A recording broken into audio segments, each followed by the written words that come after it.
Bienvenidos a Foros HRN-TSI.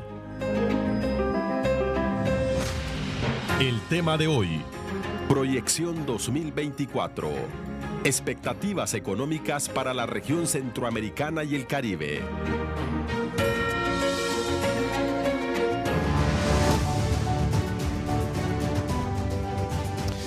Bienvenidos al primer foro de HRN-TSI en este 2024. Como ya lo hemos presentado en nuestra introducción, analizaremos, revisaremos con invitados de lujo las expectativas económicas para la región centroamericana y el Caribe, en un año que los analistas pronostican será difícil, será duro para las economías de nuestros países. Gracias por estar de nuevo con nosotros.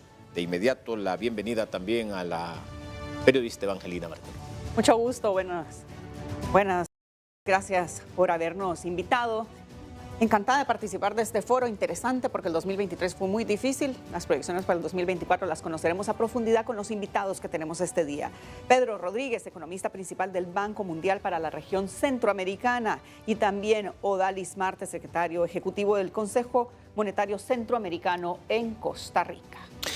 Entramos en materia de inmediato, dándole también las gracias al doctor Pedro Rodríguez por dispensar su tiempo y acompañarnos en esta aproximadamente hora y media de programa. Las proyecciones del Banco Mundial al cierre del año pasado es que la economía de los países centroamericanos se va a desacelerar en el 2024.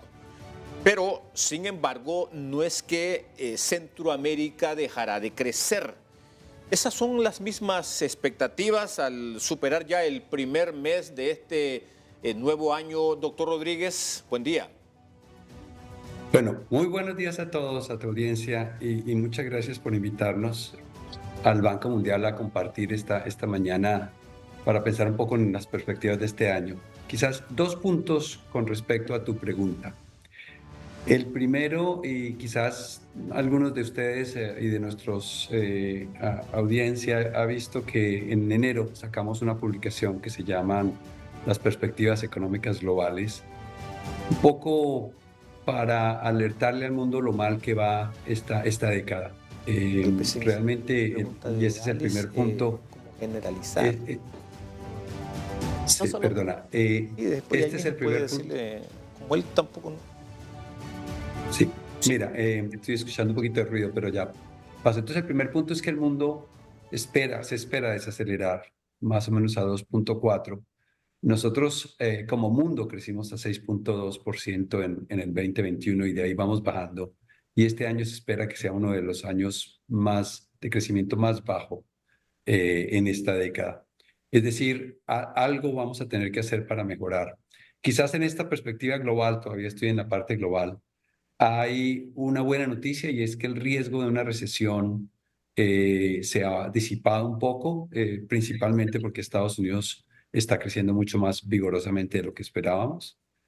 Pero bueno, hay muchísima incertidumbre geopolítica, el comercio internacional se ha ralentizado y las condiciones financieras, aunque han estado mejorando, las tasas de interés siguen altas. Entonces, esa es la perspectiva para Centroamérica, en donde dependemos mucho de lo que pase en el mundo.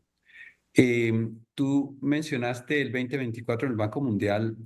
Ciertamente, nuestros estimados para el 2023 resultaron ser mucho mejor de lo que esperábamos, en particular porque la economía panameña creció. Estamos ahora con los últimos datos a octubre, pensando que creció un 6% el año pasado. Costa Rica creció al 5%, o eso es lo que esperamos ya con los datos finales. La República Dominicana no le fue tan bien, Guatemala estuvo al 3-4%. Entonces, Centroamérica como un promedio sin la República Dominicana lo tenemos más o menos al 4.2% en promedio. Y estamos esperando que se desacelere realmente bastante este año, casi por un punto porcentual a 3.3%. Y eso realmente está jalonado por lo que está pasando en Panamá, donde la suspensión de las exportaciones de cobre van a pegarle muy duro a las exportaciones y por supuesto al crecimiento. Entonces, la economía panameña ya esperamos un crecimiento bastante más bajo de lo que inicialmente pensábamos. Es decir, hacia septiembre del año pasado pensábamos que Panamá iba a crecer a un 4.6%, ahora estamos un poco más bien hacia 2%. El resto de las economías, Costa Rica se desacelera un poco, aunque es un país que le está yendo muy bien y tiene una política macromonetaria bastante consistente con las necesidades de crecimiento del país. La República Dominicana, por el contrario, esperamos que se acelere el crecimiento aún más, hacia el 5.1%. El Salvador, quizás ustedes conocen mejor que yo, han escuchado la historia de El Salvador, es de crecimiento bajo, pero de pobreza también relativamente baja, y pensamos que va a estar más o menos en el promedio histórico del 2.3, 2.5. Guatemala en 3.5, Honduras. Pensamos que Honduras va a estar más o menos estable, relativamente estable con respecto al año pasado, con 3.2, y igualmente Nicaragua. Entonces ahí te doy el redondeo de las cifras, como expresaste, un poco peor por algunas condiciones específicas de los países, de algún país centroamericano, y el resto un poco mejor que Sudamérica, pero digamos, no son números que uno quisiera estar feliz de ellos. Hay que pensar realmente cómo se puede acelerar este crecimiento, sobre todo para que la clase media y las clases menos favorecidas sí continúen progresando. Muchas gracias. Te paso el micrófono nuevamente. Bien, gracias, señor Rodríguez. Y nos quedamos con esta línea de pensamiento que se tiene que pensar en estrategias para poder acelerar un poco el crecimiento. Señor Odalis Marte, desde el Consejo Monetario Centroamericano, ya hemos escuchado las cifras. ¿Cuáles son las perspectivas que ustedes desde el Consejo están proyectando? Y si hablamos específicamente de Honduras, estable con un 3.2, ¿es adecuado o deberíamos proyectar algo mejor? Bueno, gracias primero por invitarme. Ciertamente, según los modelos de pronósticos que nosotros manejamos, en el caso específico de Honduras, la economía hondureña crecería en torno a 3.6, según otros pronósticos, en 2024, y en torno a 3.8 en 2025. Es bueno resaltar que estas proyecciones se establecen sobre la base de la información disponible y toma en cuenta, digamos, como supuestos, ¿verdad? Un comportamiento moderado de la economía de Estados Unidos, que es el principal socio comercial, y también precios del petróleo que no superen los $75 el barril durante este año, al mismo tiempo que también toma en consideración que las condiciones macroeconómicas del país se mantendrían estables, ¿verdad? Como hasta ahora las autoridades han logrado mantenerla. En cuanto a qué tan adecuadas serían estas tasas de crecimiento para la economía hondureña, se puede decir, en principio, que las expectativas de crecimiento son positivas, ¿verdad? Y lo importante es de que un crecimiento positivo y sostenido en el tiempo se puede traducir en más empleos y mayores oportunidades económicas para la población hondureña en este caso. En ese sentido, también se debe tomar en cuenta cuál es el potencial de crecimiento de la economía hondureña. El potencial de crecimiento de la economía hondureña, según los últimos análisis que hemos visto, algunos de los cuales han sido elaborados por economistas hondureños de alto nivel, por cierto, el potencial de crecimiento de Honduras está en torno al 4%.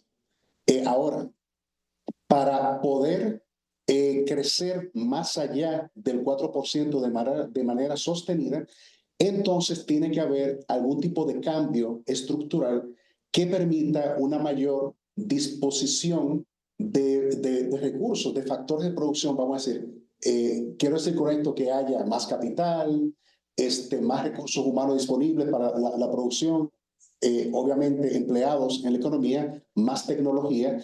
Y en ese sentido, entonces, hay que hacer algún tipo de reforma que digamos que aumente las posibilidades de producción del país.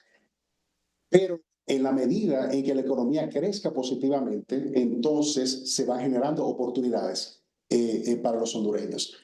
También quizás fuera bueno decir de que este crecimiento proyectado de Honduras, y como bien acaba de señalar el doctor Rodríguez, al igual que su par de Centroamérica, está por encima del promedio latinoamericano y está por encima incluso del promedio de crecimiento esperado para la economía mundial en este año. El Banco Mundial, y bueno, anunciamos que se está incorporando a este diálogo, a esta conversación, a este análisis, el doctor Edgar Chamorro. El Banco Mundial, decía Pedro, ha proyectado que si bien la economía de Centroamérica se va a desacelerar en 2024, de todas formas la región estará un poco mejor que América del Sur, algo en lo que reparaba también el doctor Marte. ¿Por qué el porqué de esas perspectivas, de esas previsiones? ¿Por qué a pesar de esta desaceleración, las economías centroamericanas estarán, no sé si mejor o ligeramente mejor que América del Sur y que el Caribe, doctor Rodríguez? Bueno, hay que quizás mencionar que Latinoamérica tiene dos tipos de economías, unas que producen commodities, lo que llamamos bienes básicos de tanto petróleo o agrícolas, y eso esencialmente se refiere a los países de Sudamérica, que dependen muchísimo de la soja, del cobre, del petróleo para sus exportaciones. Y entonces sus vaivenes dependen, por supuesto, de las reformas de política que se hagan, y del consumo doméstico, pero también de los precios de las materias primas, que en principio no esperamos que cambien mucho el año entrante. Entonces eso determina mucho de lo que, por lo menos en el banco, estamos proyectando para Sudamérica. En el caso de México y Centroamérica dependen mucho menos de las materias primas. Y por supuesto no somos exportadores de ninguna en particular de manera significativa. Y por ende entonces no estamos afectados tanto a esos vaivenes. Por el contrario, nuestras economías de Centroamérica y de México están un poco más, su movimiento económico está correlacionado principalmente a Estados Unidos. Y hablemos de Sudamérica, que está un poco más relacionado con el crecimiento y los vaivenes de China, precisamente porque muchas de esas materias primas van para China. Entonces, en la medida en que Estados Unidos se recupere y se tenga un crecimiento relativamente estable o positivo, implica que nos da un jalonazo tanto a México como a Centroamérica. Y creo que eso es un factor global importante que tenemos que tener en cuenta. Es un factor que también presenta oportunidades. Hay dos, dentro de esa correlación de nuestras economías a Estados Unidos, hay varios flujos que son importantes mirar. Por supuesto, para algunos países como Honduras, y Nicaragua y El Salvador, el empleo latino en Latinoamérica, en Estados Unidos, es muy importante en la medida en que eso determina mucho de las remesas que le llegan a estos tres países y a Guatemala. También le llegan muchísimos a México. En realidad, en millones de dólares es una cantidad enorme. Como porcentaje del PIB no es tanto como para Guatemala, El Salvador y Honduras. Entonces eso implica que hay un colchón de flujos que ayudan mucho al consumo de nuestras poblaciones y eso nos permite mantener cierto nivel de crecimiento. Por otro lado, somos economías bastante integradas en comercio, tanto exportaciones como importaciones con Estados Unidos y con Europa, y en ese sentido eso también nos está favoreciendo un poco, sobre todo las tendencias de que la economía de Estados Unidos está creciendo, y eso implica que muchas de nuestras exportaciones para Estados Unidos tienen un efecto de demanda. Y entonces eso es lo que me parece que es una situación, digamos, que existe, pero presenta oportunidades. Y voy a resaltar dos. Una es el potencial que hay para atraer inversiones extranjeras directas o para profundizar o aumentar el valor agregado de nuestro sector productivo doméstico, de manera de reposicionar las economías para aprovechar de lo que llamamos nearshoring, que puede ser en algunos casos algo de alta tecnología, y en el caso de Costa Rica es bastante relevante tener esa conversación. Y en el caso de Panamá un poco es la logística. En el caso de Honduras hay materias primas interesantes y por supuesto las mismas industrias textileras que pueden beneficiarse mucho de la coyuntura actual en Estados Unidos y en México, vamos a decirlo así. Entonces, y de eso también se extiende a El Salvador y a Guatemala. Entonces creo que esa coyuntura que nos favorece en este momento, porque digamos los diferentes economías grandes del mundo se están moviendo como un ritmo diferente y en este caso nuestra demanda del país del norte se ve bastante robusta para este año y el próximo, implica que hay que pensar en las reformas que le ayuden al sector privado y al sector público a generar mayores empleos y mejorar el valor agregado hacia esa demanda que se está materializando y que probablemente es de mediano y largo plazo. Paro por acá. Gracias. Ahora le damos la bienvenida a Edgar Chamorro, especialista en Centroamérica de la Asociación de Investigación y Estudios Sociales en Guatemala. Bienvenido. Y ya hemos escuchado que la economía se va a desacelerar en Centroamérica. Es la proyección para 2024, de acuerdo al Banco Mundial. La Asociación de Investigación y Estudios Sociales de Guatemala ya ha validado las previsiones de crecimiento para Guatemala para 2024.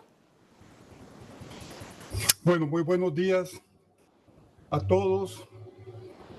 Qué gusto verlos. Quiero decirles de que así es nada más un usuario de cifras macroeconómicas, no produce cifras. Y por lo general les puedo decir que trabajamos en materia de proyecciones con las fuentes tradicionales y en ese sentido para nosotros las cifras del Banco Mundial son muy importantes.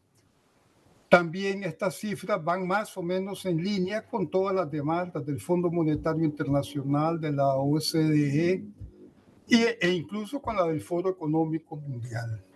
Ahora bien, cuando se trata de estadísticas regionales, acudimos principalmente a la CIECA, al Consejo Monetario Centroamericano y a la CEPAL. Esta última, la CEPAL, posee un excelente reservatorio estadístico de la región que data desde los albores del proceso de integración.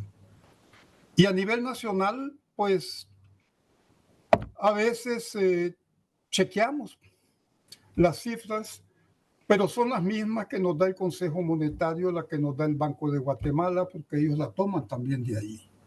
Ahora bien, vemos que las previsiones actuales del Banco Mundial pues obedecen a un proceso investigativo que ya ellos tienen, una rutina investigativa muy importante. A priori pues son válidas para nosotros, van en línea con lo que el Banco Central también de Guatemala nos dice, pero la verdad es que así como lo decía Pedro o don Pedro, pues, mucho gusto, Pedro, hace un rato hay muchas buenas noticias, pero también nos estamos moviendo en un marco de incertidumbre a nivel internacional. Y entonces a posteriori pueden haber variaciones dependiendo de las coyunturas internacionales. Estamos claros que nuestra locomotora está en el norte, en Estados Unidos. Estos países, su mayor socio comercial es Estados Unidos y dependeremos mucho de cómo está la coyuntura económica allá. A diferencia de Pedro y de Odalis, quien saludo muy atentamente, así es un centro de pensamiento no lucrativo de carácter privado. O sea, nosotros somos sociedad civil. No obstante, yo fui director en CIECA y director ejecutivo en SICA, entonces tengo alguna experiencia en materia de integración.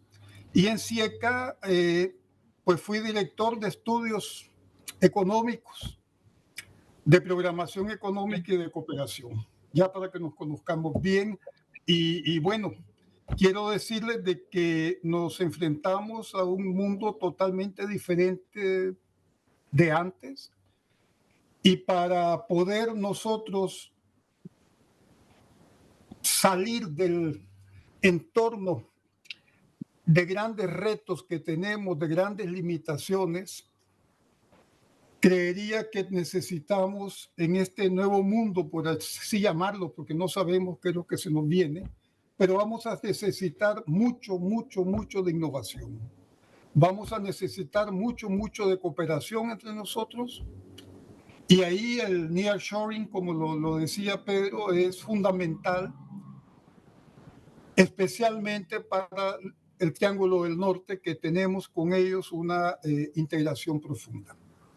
Pero bueno, yo no quiero adelantarme y voy parando por acá, no sin antes agradecer la invitación que se nos hiciera.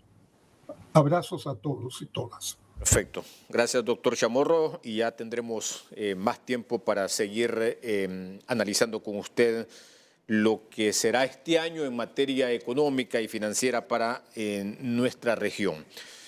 El doctor Rodríguez reparaba en un indicador o en un parámetro que en el 2023 pues pasó factura, ¿verdad? Y es el desempleo. El 2023 fue, y esta pregunta es para el doctor Marte, un año muy duro en cuanto a indicadores como la inflación, el desempleo, el costo de la comida. De hecho, en materia inflacionaria, pues tenemos en América Latina el país número 1 en cuanto a inflación, que es Argentina. Desde el Consejo Monetario Centroamericano, ¿cómo están viendo este nuevo año en estos 3 indicadores? ¿Y qué tendrán que hacer las economías de nuestros países para hacerle frente a estos indicadores o parámetros que resultan ser nefastos? Doctor Marte. Sí, bueno, fíjense, primero, antes que eso, solamente quería complementar algo que había dicho antes el doctor Rodríguez con respecto a la posibilidad de poder aprovechar la relocalización del flujo comercial con Estados Unidos por parte de Centroamérica. En este momento, digamos que básicamente Costa Rica es el país que está de alguna manera aprovechando esto. El resto de los países no lo estamos aprovechando adecuadamente. Tal vez un poquito República Dominicana, pero un poco distante de Costa Rica.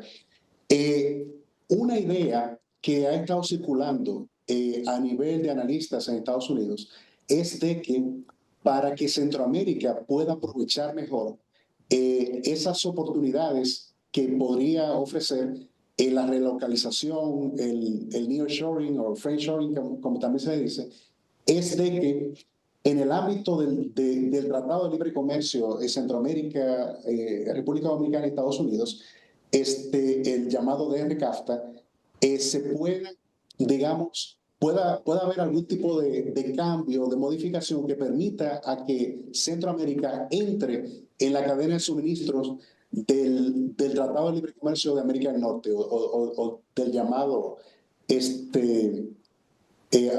el antiguo NAFTA y ahora es, en inglés le llaman USMX, USCAMX o algo así. Entonces, porque dentro del Tratado de Comercio de América del Norte, pues los productos que tienen un alto porcentaje de componentes originados dentro de esa subregión, pues circulan casi totalmente que libre de comercio. No así si tienen componentes fuera de América del Norte. Entonces ahí no se benefician los productos con valor agregado centroamericano. Entonces lo que se está diciendo es que dentro del Tratado de Libre Comercio de América del Norte, entonces que haya algún tipo de integración de DR-CAFTA de manera de que estas economías, la producción de estas economías puedan entrar en esa cadena de suministros y de esa manera se pueda atraer inversión para aprovechar precisamente el nearshoring. Claro, ese es un elemento. Hay otros elementos que se deben tomar en cuenta. En cuanto a su pregunta, ciertamente, y esto me refiero al caso de los alimentos, distintas perturbaciones a nivel internacional impulsaron alza de precios, ¿verdad? De muchos commodities, incluyendo alimentos. Y en el caso específico de los alimentos, que como sabemos, por las características de nuestros países, tiene una alta ponderación en la canasta básica, en el índice de precios al consumidor, y por lo tanto golpea de manera severa a la población más pobre, ¿verdad? Que es bastante numerosa, por cierto, en nuestros países. Y hay que tomar en cuenta que desde mediados de 2020 comienza ese aumento en los precios de los alimentos a nivel mundial. Y esto ha atribuido en buena medida, primero, a la recuperación de la demanda post-pandemia, pero también a interrupciones o perturbaciones a nivel internacional, como por ejemplo los conflictos, principalmente el que desató Rusia al iniciar una guerra contra Ucrania, factores climáticos que diezmaron la producción en varios de nuestros países, así como problemas en las cadenas de suministros, entre otros, ¿verdad? Esto ha hecho que haya sido más caro comer. En cuanto al desempleo, obviamente luego de tener un choque tan brutal como fue el de la pandemia, que nos obligó a tener que elegir entre salvar la vida de la gente o los medios de vida de la gente, ¿verdad? Entonces era un equilibrio muy delicado. Obviamente nuestras economías se contrayeron, y cuando la economía no crece, pues no genera oportunidades de trabajo para la gente. No obstante, luego, superado, digamos, en buena medida, la pandemia, quedan los efectos rezagados. Y estos efectos rezagados se ven de manera de que la economía se recupera, pero no se recupera a la misma velocidad en todos los sectores. Y por lo tanto hay sectores de la economía que han recuperado rápidamente el nivel previo de empleo, otros incluso han superado el nivel de empleo previo a la pandemia, pero hay otros que han quedado rezagados. Entonces, en ese sentido, ahí entra de manera muy importante la política pública, ¿verdad? Principalmente la política económica. Bien, gracias, señor Marte. Doctor Rodríguez, vamos a retomar un poco la idea del inicio sobre la desaceleración económica en Centroamérica. ¿A qué se debe esto puntualmente? Y podríamos ver el caso, por ejemplo, de Honduras, de Nicaragua, de Panamá específicamente, que están más o menos situados con cifras similares. Con mucho gusto. Te respondo y después me gustaría continuar una idea muy buena que puso el doctor Marte en la mesa de inversiones, infraestructura, etcétera.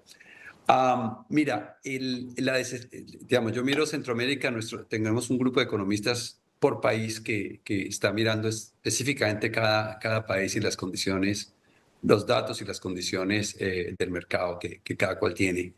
Y la noticia que lo había mencionado antes, desafortunada, es que en Panamá el cierre o la suspensión de la mina o la suspensión del contrato, la declaración de inconstitucionalidad por segunda vez del contrato con Minera Panamá, implica una reducción sustancial, quizás casi a cero, pero se piensa que tal vez va a haber una producción mínima de cobre para hacer un mantenimiento, sobre todo de la seguridad de la mina, por lo menos en estos años, hasta que la situación con respecto al sector se decida como país. Eso implica básicamente un bajón de un 40% de las exportaciones de bienes en una economía que venía creciendo entre 5 y 6 por los últimos 6 años, salvo por la pandemia. Cuando tú pierdes, digamos, estamos hablando de casi $3.000 millones de un PIB de 26, 20, casi 30, perdón, casi 70, que no me confunda de país. Eso es un golpe muy duro. Entonces eso te baja las exportaciones de una manera significativa y eso implica que el crecimiento que esperábamos en Panamá de más o menos 5 o 6%, 5.4%, ya lo estamos midiendo un poco más hacia el 2%. Y eso no quiere decir que hayan fuerzas muy positivas de desarrollo de Panamá, donde se está recuperando muchísimo la industria turística y desarrollando nuevos polos turísticos. No solamente es lo que existe, sino lo nuevo. Y también la industria de logística, incluyendo logística para hacer distribuciones importantes, por ejemplo, de farmacéuticos hacia Sudamérica, sigue creciendo. Pero entonces, dentro de esas diferentes fuerzas, la mina en el corto plazo le da le da un peso bastante grande a lo que pensamos de Panamá. Y por supuesto, esto me baja a Centroamérica. Yo no creo que haya grandes cambios y creo que con el doctor Marte coincidimos con por lo menos con la tendencia de nuestras expectativas. Por ejemplo, en el caso de Honduras esperamos que se recupere el crecimiento hacia el 2025, que se acelere un poco más. Y en el caso de Guatemala igualmente, convergiendo hacia ese crecimiento potencial que explicó el doctor Marte. Entonces, no es que veamos grandes problemas, vamos a decirlo, para el 2024 de lo que está pasando, salvo esta circunstancia especial de Panamá. Lo que sí vemos son retos para aumentar ese crecimiento potencial. Y entonces aquí vuelvo a la idea que puso el doctor Martí, que quizás el doctor Chamorro también nos va a mencionar, y es que, a ver, necesitamos empleos, ¿cierto? Y empleos mejor pagados para mejorar el bienestar de nuestra población. Y eso implica inversiones. Por el lado del gobierno creo que sí hay un rezago bastante grande de inversiones en infraestructura. Y aquí quiero enfatizar que la infraestructura que necesita cada país es un poco diferente. Por ejemplo, en el caso de El Salvador estamos mirando mucho la infraestructura digital, su conexión a los cables submarinos y la mejora de esa infraestructura. No tanto el transporte, aunque también hay una agenda, por supuesto, como en todos los demás países, de carreteras secundarias y terciarias. En el caso de Costa Rica sí se mira mucho la infraestructura de transporte, tanto de transporte de carreteras como de transporte urbano. En el caso de Guatemala, por supuesto, esta infraestructura es esencial, importante, aunque quizás el énfasis que estamos, por lo menos en el banco, mirando es las carreteras secundarias y terciarias, que tienen un potencial enorme para reducir la pobreza, conectar centros de producción agrícola y, por supuesto, también servicios públicos, escuelas y educaciones, disminuir un poco ese tráfico y el costo de transportar bienes agrícolas hacia los centros de consumo o hacia los puertos. En el caso de la República Dominicana y Honduras, el tema eterno de mejorar el sector eléctrico y el abastecimiento eléctrico para las empresas continúa siendo bastante importante. Entonces, cuando hablamos de infraestructuras, hay énfasis un poco diferentes en cada país, pero es una agenda que quizás vale la pena retomarla este año con mucha fuerza. Por el lado privado, por supuesto, sí hemos visto tasas de inversión privada relativamente estables, vamos a decirlo así por ponerle un nombre, con una alza notoria en el caso de Costa Rica y el resto de los países más o menos con su promedio histórico. Y creo que aquí hay que hacer también un esfuerzo para por lo menos en el corto plazo generar una bonanza de inversiones. Y eso implica lo que ya se mencionó. Me gusta mucho el tema de facilitación de comercio y de mejores políticas de comercio. Esto nunca termina y en ese sentido El Salvador, Guatemala y Honduras son un ejemplo para Latinoamérica. Yo creo que es el ejemplo de integración profunda que deberíamos todos los países de Latinoamérica seguir y creo que segundo a muy pocos, quizás la Unión Europea, y paremos de contar. Entonces creo que ahí hay un esfuerzo importante porque nuestros mercados son pequeños, no solo para bienes y para materias primas, sino incluso, vamos a decirlo así, también para la parte técnica y profesional, es decir, el factor humano. Y termino diciendo que sí, como mencionó el doctor Marte, esta agenda de mejorar el capital humano, a todos los niveles, por supuesto, a todos los niveles, la educación básica, la educación secundaria, pero quizás con un énfasis inicial en la parte vocacional y superior, sobre todo para suplir la demanda de las industrias que están creciendo o mejorando, es bastante importante.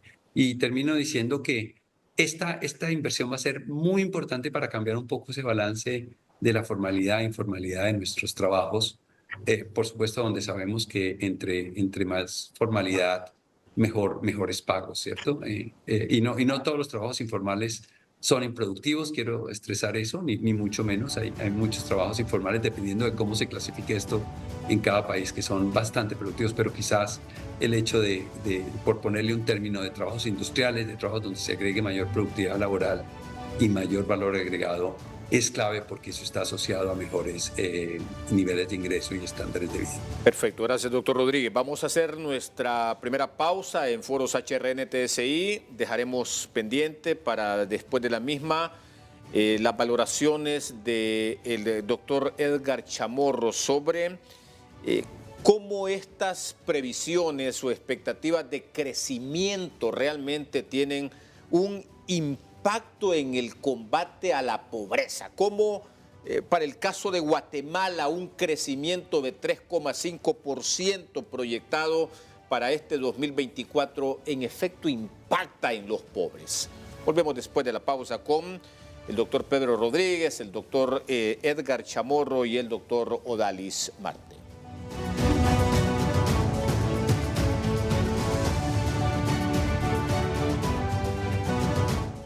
Seguimos en Foros HRN-TSI. Según el Banco Mundial, Guatemala crecería un 3,5% en 2024. Le pregunto, doctor Chamorro, ¿qué impacto en el combate a la pobreza tendría o tiene un crecimiento porcentual como el proyectado? Ustedes han calculado desde la Asociación de Investigación y Estudios Sociales de Guatemala los beneficios que para los pobres redunda un crecimiento económico superior al 4,6% del Producto Interno Bruto que en términos generales ha venido registrando la región en los últimos años. Bueno, esa es una pregunta muy profunda, porque en teoría del incremento del Producto Interno Bruto puede esperarse siempre un impacto positivo en los niveles de pobreza de un país. Poco, mucho, medio, etc. En el pasado, muy pasado, esto le llamábamos nosotros de spillover, o sea, de derrame, donde el incremento del PIB permeaba después sobre directamente en la pobreza. No obstante, aquí hay un problema estructural, y es que las políticas sociales requieren de políticas definidas. Eso lo hemos aprendido. Las políticas sociales no se van a manejar por efecto de un bucle o un rebote de otras políticas. Y esto es muy profundo. Imagínese usted que estamos en muchos países en desarrollos en un modelo de crecimiento con desempleo. Crecemos y aumenta el desempleo. Entonces es muy difícil ver realmente que un 3,5% que se le da, que es la proyección o la estimación para Guatemala, pueda realmente hacer mucho, pero quiero decirles que es una excelente tasa de crecimiento y 4,7% lo es aún más. No obstante,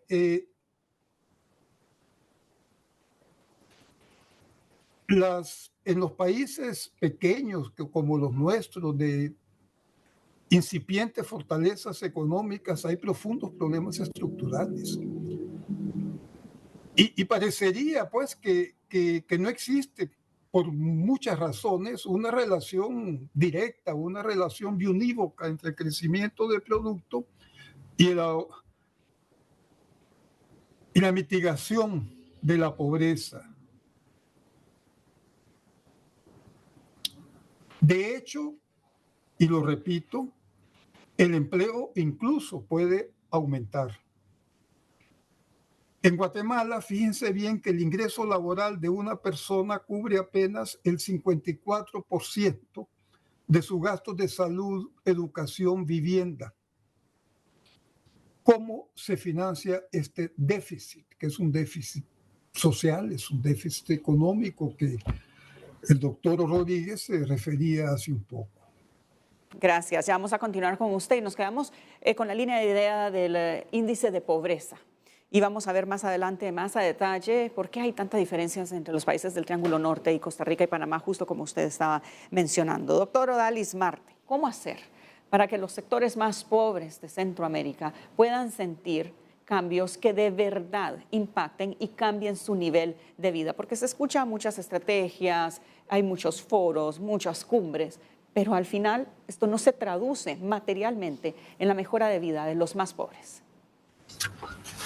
Sí, yo quiero agregar un poco más también a la línea del doctor Chamorro, en el sentido de que, obviamente, por ejemplo, cuando uno mira el crecimiento económico de Guatemala, en este caso específico, este crecimiento ha sido sostenido. O sea, porque muchas veces nos fijamos en la tasa, pero no, digamos, en la trayectoria de crecimiento. Y lo adecuado e inadecuado del crecimiento económico debe verse sobre la base del potencial de crecimiento que tiene cada economía. O sea, Guatemala ha tenido un crecimiento constante durante mucho tiempo y por lo tanto esto ha facilitado de que ciertamente se note un cambio en cuanto al nivel de producción y también hasta el nivel de vida. El problema, como bien se señala, y ha señalado incluso el doctor Chamorro, es la distribución. Es el problema de cuánta gente dejamos atrás en la medida en que va avanzando la actividad económica. Y ciertamente tenemos mucha gente que ha quedado atrás. Por ejemplo, en el caso específico de Guatemala, Guatemala es un país con un nivel de riesgo bastante bajo.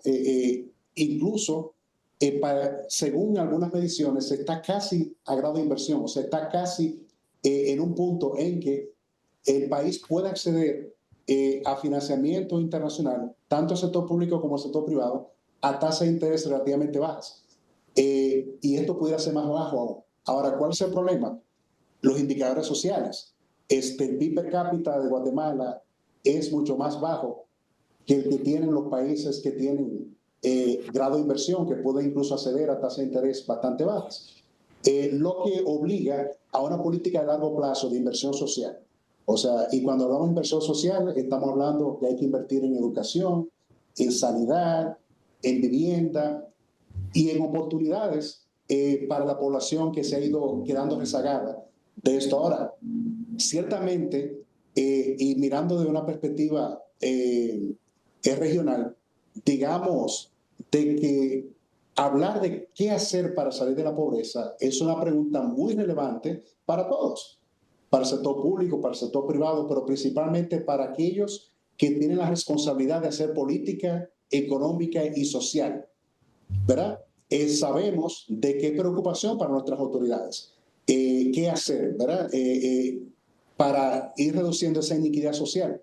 Lo que sucede es de que las políticas necesarias para hacer esto no son de corto plazo, sino de largo plazo y por lo tanto va más allá de los ciclos políticos que ocupan los gobiernos de turno.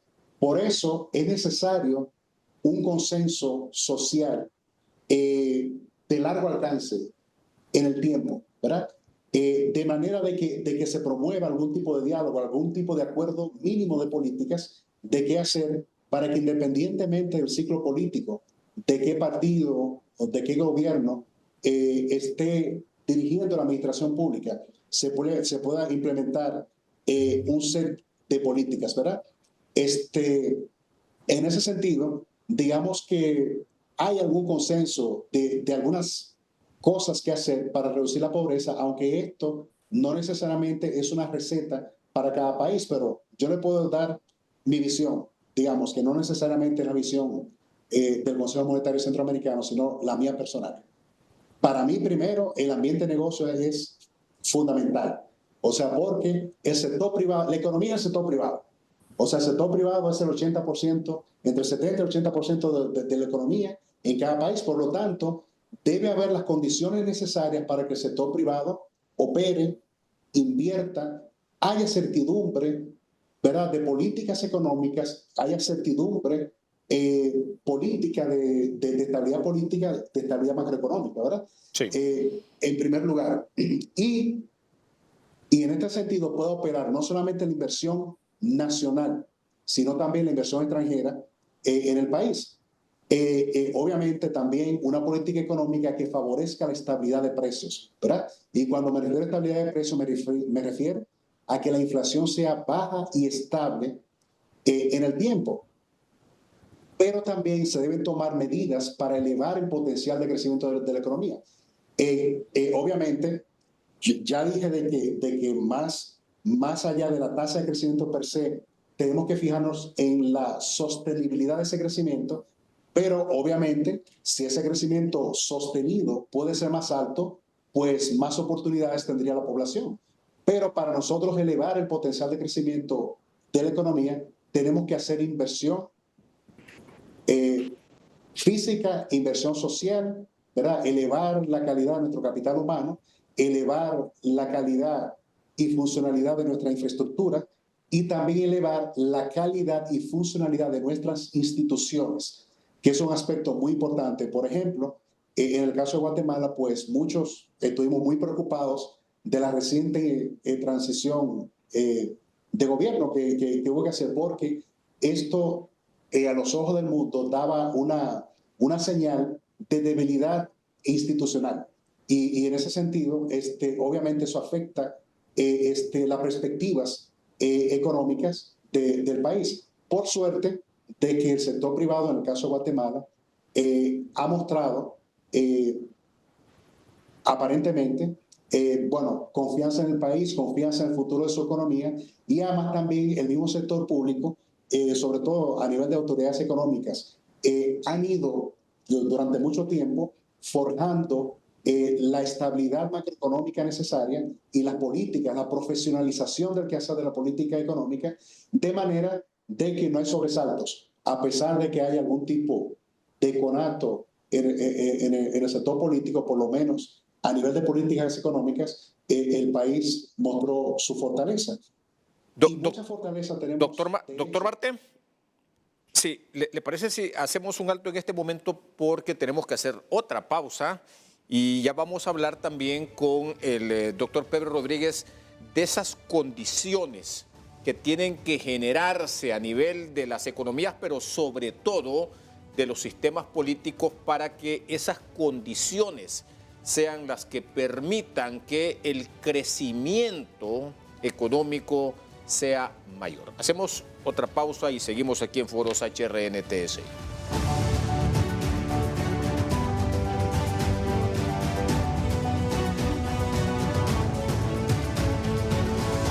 Bien, pues continuamos en el Foro Expectativas Económicas para la Región Centroamericana y el Caribe, Foros HRNTS. Y gracias a nuestros invitados con interesantísimos análisis económicos de la región centroamericana.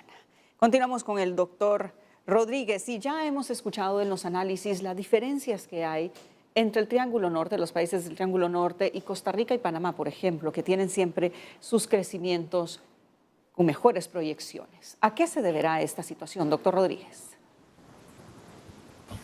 Tú sabes que yo quería darles unos numeritos más. O sea, la buena noticia de que Centroamérica crece más que Sudamérica está opacada por la mala noticia o por el tema que debería preocuparnos, y es que las tasas de pobreza en Centroamérica son muchísimo más, voy a decirlo más claro, son las peores de Latinoamérica, donde están más o menos estancadas, y estoy hablando de toda Centroamérica, y donde el progreso ha sido muy poco, incluso después de que se recuperaron en el 2020. Entonces, solamente para que tengamos los números en la cabeza, si medimos la pobreza en el 2023, son nuestros estimados del Banco Mundial, a la línea de pobreza que estamos usando para Centroamérica y para las economías de ingreso medio es de $6.85 por día a precios del 2017. La pobreza del mundo que medimos en este momento es de 46%. 46% de las personas del mundo son pobres a ese nivel de ingreso. El Centroamérica y la República Dominicana lo tenemos en 37%, no mucho mejor que el mundo. Latinoamérica, entonces ahí estamos por regiones. La región andina está por 32%. Latinoamérica como un todo está en 26%. El cono sur tiene unas tasas de pobreza mucho más bajas. El cono sur es para nosotros Chile, Argentina y Uruguay. 11%. Entonces, a ver, quedémonos con ese numerito de 37%, muy por encima del 32 o del 26 de LAC o del 22 de Brasil. Y eso es bastante preocupante. Dentro de nuestros países quisiera enfatizar que tenemos algunos de los países con la mayor porcentaje de clase media, y en eso me refiero a Panamá, de toda Latinoamérica, pero tenemos uno de los países con la más alta pobreza, o dos países con una pobreza muy alta, tan mídela como la mides, y con muy poca clase media, y esos son Guatemala y Honduras. Entonces creo que con estos números nos despertamos un poco de la necesidad de enfatizar el crecimiento digamos, cuando hablamos de pobreza estamos hablando de los ingresos de los hogares, y eso está determinado principalmente por su trabajo, en segunda medida por las transferencias que puedan recibir privadas de sus familiares, las remesas, o públicas dentro de los programas de asistencias o de transferencias condicionadas. ¿Y qué determina la pobreza en general? Por supuesto, yo creería que el tema de los activos del hogar es muy importante. Y estamos hablando de activos básicos como vivienda, servicios básicos, pero muchísimo también de la educación y de la salud y del acceso que tengan a esos servicios. Entonces creo que hay una deuda y un esfuerzo que tenemos que hacer, y me gustó mucho lo que se planteó antes tanto por el doctor Marte como por el doctor Chamorro, de quizás una gran campaña de nutrición, es algo muy importante, una gran campaña centroamericana de mejora en los sistemas educativos, creo que también sería muy importante, porque esos activos son precisamente los que te da la mayor posibilidad a un hogar de salir de la pobreza intergeneracional, y eso lo hemos visto mucho en cualquier país, pero en Latinoamérica. Muchas de las personas de ingreso bajo tienen hijos que ahora tienen grados universitarios, y es probablemente la mejor inversión que hicieron esos hogares con grandes esfuerzos, educar a sus hijos para lograr obtener mejores niveles de salario. Lo dejo aquí y más bien escucho lo que digan nuestros otros analistas, y podemos continuar esta conversación tan interesante. Perfecto. Están identificadas las condiciones, pero también las estrategias para crecer más, para reducir esas brechas entre las economías de los distintos países. En el caso de Guatemala, doctor Chamorro, ¿qué opciones estratégicas desde la Asociación de Investigación y Estudios Sociales de Guatemala pueden identificar para, por ejemplo, aumentar las exportaciones y reducir las brechas de productividad entre los países de la región y entre América Central y otras regiones? Pues gracias por la pregunta, ¿eh? No sé cómo comenzar.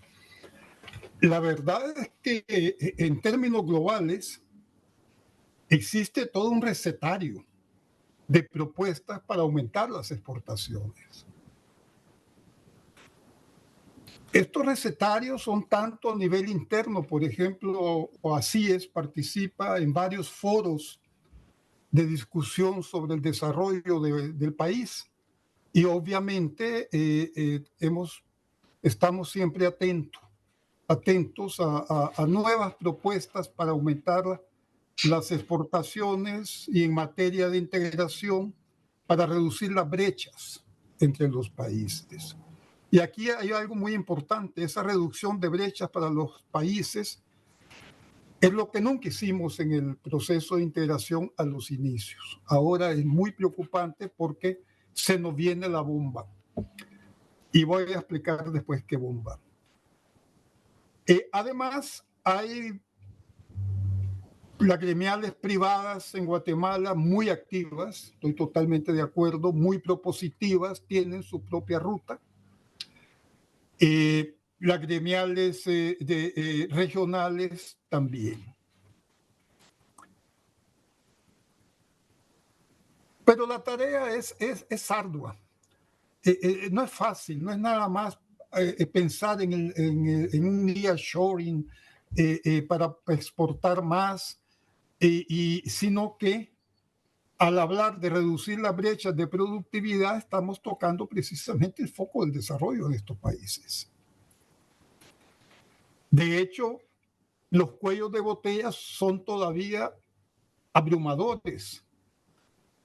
Y yo pudiera hablar de muchas cosas que necesitamos entrarle, pero entrarle, como dice el doctor Rodríguez y el doctor Marte, entrarles con programas de una vez regionales. Fíjense que el paso de un proceso de cooperación a un proceso de integración son las políticas comunes, que es lo que no tenemos en nuestra integración. Son políticas de Estado. Y en ese sentido quiero decirle que por lo menos que yo me recuerde, he asistido a 3 estrategias diferentes a lo largo de los años que yo tengo trabajando en integración. Primero, un modelo de sustitución de importaciones dentro de la teoría estructuralista de la CEPAL. Importar y exportar era el modelo sustituyendo importaciones. Ok. Pasamos después, cuando este modelo, que no lo hicimos a la profundidad del caso, pues este modelo simplemente se agotó por los años finales de los 70, 80. Entramos a trabajar un modelo de regionalismo abierto en 2 direcciones, un modelo de apertura externa a través de negociaciones comerciales con terceros. Y tenemos negociaciones hechas con muchísimos países e incluso con grupos de países como la Unión Europea, como el CAFTA. Y concomitantemente a las exportaciones, la profundización de la integración económica, especialmente para tener mayor intercambio entre los países de Centroamérica, y es utilizarlo y como realmente ha servido como una especie de colchón ante las fluctuaciones externas negativas. Entonces la integración lo tenemos como un mercado prácticamente cautivo. Y actualmente, pues yo no sé en qué modelo estamos, pero lo podría definir que lo que estamos es ante, ya lo dijimos, un cúmulo de incertidumbres de las actuales coyunturas internacionales que van desde nuevas realidades políticas, bélicas, que pensamos que eso ya había pasado, es una nueva época, dramas sociales diarios que los vemos en la televisión, miren nuestras migraciones. Aunque por otro lado, Guatemala este año tiene 20,000 millones de dólares en remesas. ¿Qué hubiera hecho este país sin esas remesas? Pues no sabemos, ¿verdad? ¿Qué haríamos? O sea, como que tenemos que redefinir las cosas. Y tenemos coyunturas económicas, especialmente financieras, en las economías desarrolladas, con recurrencia de periodos de recesión y estancamiento, que provocan en nosotros desempleo en nuestras economías. Entonces, como pueden ver, el tema, y yo vuelvo a insistir, el tema es muy de fondo. Podemos dar una serie de ocurrencias para disminuir las brechas. Lo primero que debíamos haber hecho es haber trabajado un proceso de integración desde el inicio, haciéndonos cargo del desarrollo equilibrado, el concepto de desarrollo equilibrado que adopta la Unión Europea después. Gracias, doctor Chamorro. Gracias. Tenemos ya poco tiempo, pero el doctor Marte, entonces, ¿cómo hacer para que se pueda sentir la bonanza a nivel micro de las economías de Centroamérica? Sí, eso es una pregunta relevante y es muy importante, porque cuando hablamos de esa perspectiva que usted menciona, estamos hablando no solamente del efecto derrame, del crecimiento o del auge que puede experimentar la economía hacia los sectores más pobres, más vulnerables, sino también de la posibilidad de que haya una mayor integración del emprendimiento a nivel de micro y pequeñas empresas. Es decir, el tejido empresarial en cada país, contrario a lo que quizás se puede percibir, no está conformado principalmente por grandes empresas, sino por micro y pequeñas empresas. Son todos estos emprendimientos pequeños, ¿verdad?, que tiene la población a fin de ganarse la vida de manera honrada cuando la economía no da más oportunidades por un lado, o simplemente porque hay personas que simplemente toman la decisión de, en base a sus conocimientos laborales, de emprender su propio negocio. En ese sentido, y mirándolo desde esa perspectiva, pues digamos que el diseño de un conjunto de políticas a favor de pequeños negocios podría tener un impacto social considerable.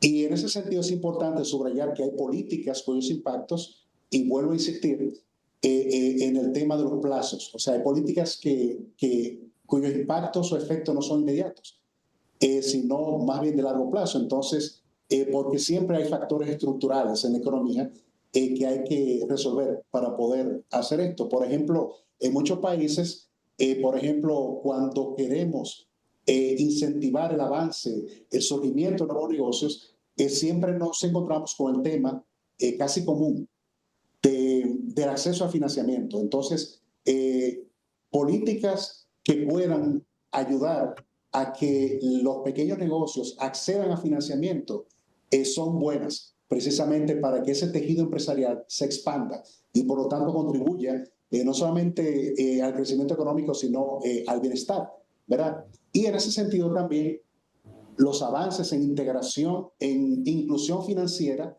en cada uno de nuestros países son muy importantes. Hay mucha experiencia internacional que se puede mirar, que se puede tratar de tropicalizar, de adaptar a las condiciones de cada uno de nuestros países. Y fíjense, cuando hablo de acceso al crédito, no necesariamente quiere decir que el crédito sea barato.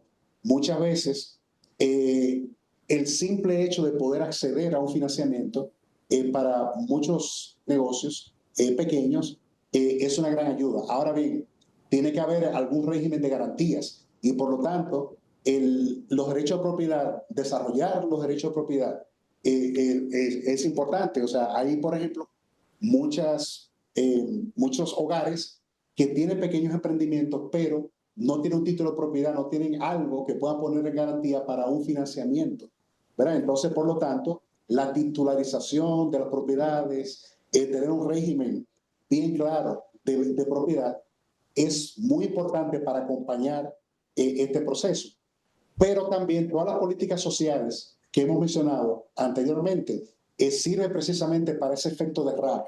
Y de ahí quiero insistir en que en ese sentido son políticas país, no son políticas de gobierno específico, y tiene que haber un consenso por eso de largo plazo para que se puedan establecer estas políticas, para que haya una inversión social que pueda precisamente elevar la capacidad productiva, no solamente de los hogares, de las personas, sino también de las empresas a nivel de pequeños negocios.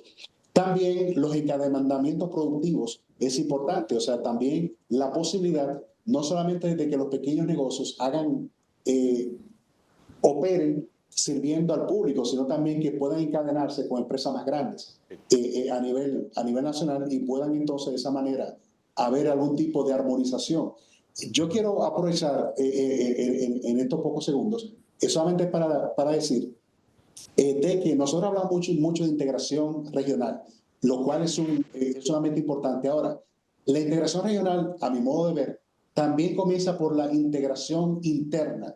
Muchas veces nuestras economías necesitan articularse mejor precisamente porque necesitamos conectar las diferentes áreas geográficas del país, por carreteras, por caminos, de manera de que se pueda hacer un mayor intercambio comercial de manera interna entre las diferentes partes del país. Eso sería una mayor articulación económica interna, y este mismo concepto puede llevarse a nivel regional. Tiene que haber una mayor articulación entre nuestras economías, comenzando en casa, ¿verdad? Facilitando el intercambio comercial dentro del país, entre las regiones de nuestros países. Hay regiones que son agrícolas, hay regiones que tienen otro tipo de actividad productiva. Entonces, es necesario poder facilitar ese intercambio comercial a nivel interno, de manera también de que se potencie el crecimiento a partir de fuentes internas, y ese mismo concepto a nivel regional. Muy bien.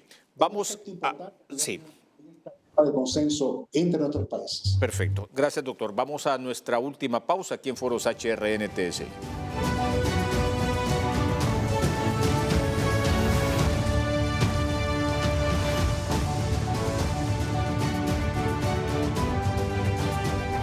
Acaba el tiempo, 1 minuto para cada uno de nuestros invitados para sus conclusiones. Doctor Pedro Rodríguez.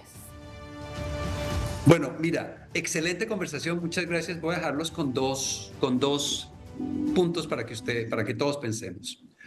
Uno, en el caso de las países del norte de Centroamérica, el modelo de exportar gente tiene que cambiarse por un modelo de exportar bienes y servicios.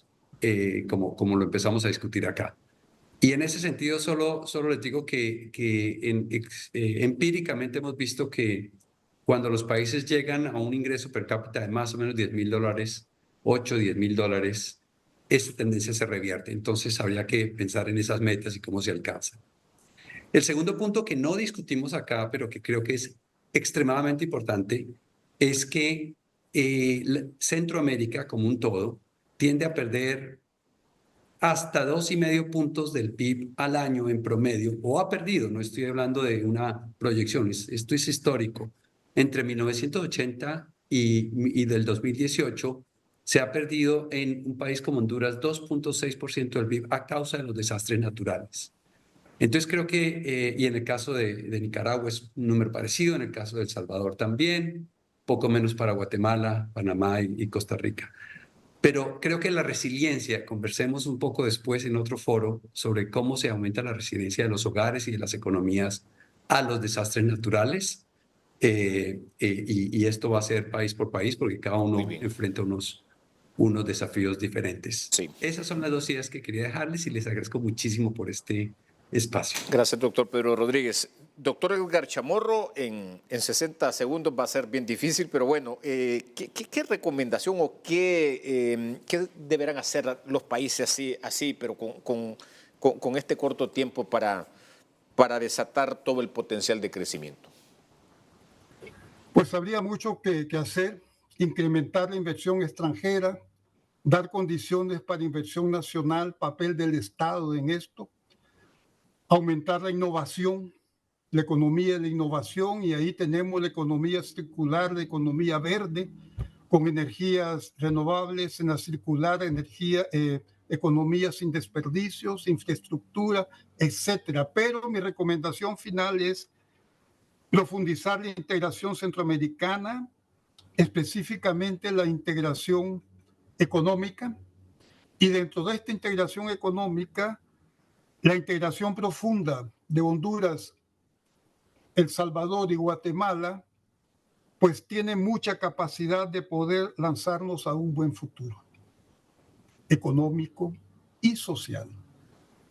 Pensar en grande para grandes proyectos de Centroamérica y tener presente siempre que no vamos a vencer los retos futuros con las armas del pasado. Hay que innovar también el pensamiento. Gracias. Gracias a usted, doctor Odalis Marte. Ya para concluir con sus palabras finales, si usted pudiera hacer una tan sola recomendación para la mejora de las economías, ¿cuál sería? Inversión social e infraestructura es muy importante, porque debemos elevar el PIB per cápita, como bien nos ha señalado el doctor Rodríguez anteriormente.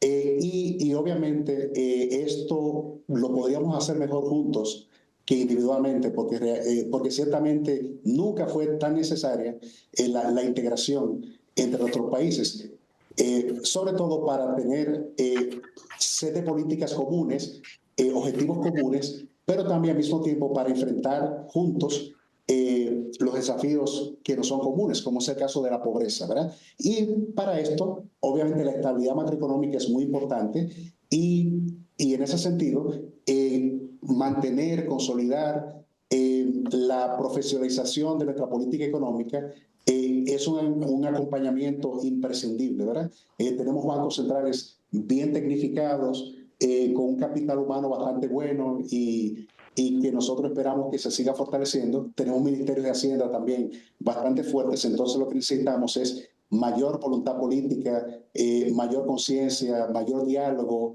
y mayor cohesión, tanto interno como a nivel regional, en cuanto a cómo enfrentar nuestros problemas comunes, nuestros desafíos, nuestra política. Es importante el diálogo, es importante la comunicación, es importante los acuerdos, mirándose a largo plazo, más que la coyuntura política y las conveniencias de corto plazo. Muy bien. Excelente foro. Gracias, doctor Edgar Chamorro, doctor Pedro Rodríguez y doctor Odalis Marte. Pero sobre todo, gracias también a quienes nos acompañan en estos espacios de reflexión, de análisis, en un año en el que evidentemente tendremos serias dificultades, pero lo importante es que, como han coincidido nuestros panelistas, hay esperanza. Hay esperanzas, a trabajar juntos. Gracias y a todo este equipo de producción que ha hecho posible que Foros HRN TSI esté en este 2024.